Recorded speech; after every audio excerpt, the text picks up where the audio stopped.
I've got the keys, which is just as well because I've been locked in the garage again. I must have been a bad lad again.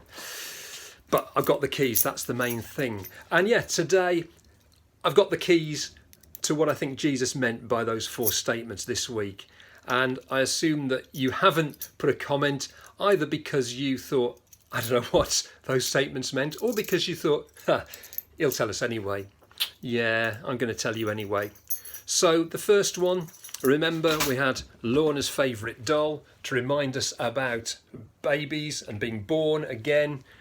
And when Jesus said to that religious guy with all his good deeds, you must be born again, what Jesus meant was that this guy had to be born from above by the power of God, that his religious deeds and his religiousness and his good deeds weren't good enough.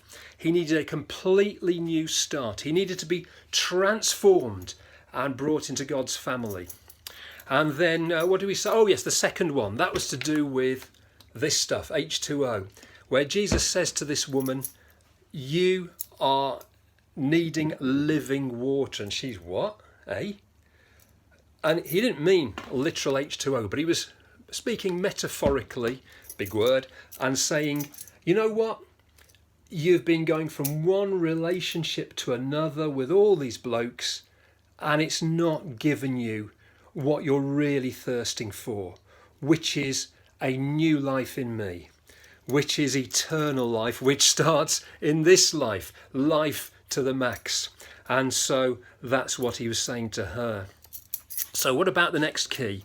The next key, what was the next one? Oh yes, I think the next one was our friend, the garage, wasn't it? Yes, that's right, because on day 3 I was locked in the garage and Jesus said to some Jews, you will know the truth and the truth will set you free. And they said, we don't need to be set free. We're not slaves. But again, he didn't mean literally. What he's saying is, you know, like everyone else, you're slaves to sin. You can't help doing and saying stuff which you know deep down is wrong. And so you need to be set free. And you'll be set free by knowing the truth, knowing the one who is the truth, that is Jesus. So they needed to be saved from slavery to sin and religion and trying to earn their salvation.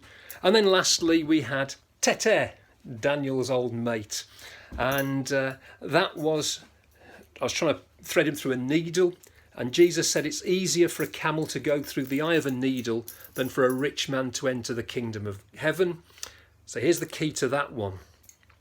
You see, it's not humanly possible for those who worship material things or anything else to be saved, because those are their gods. But then Jesus did say, actually it's not humanly possible, because he said, with God all things are possible. And in Romans chapter 5 verse 6 it says this, when we were still powerless, Christ died for the ungodly. So I hope that helps you. God bless you. Goodbye.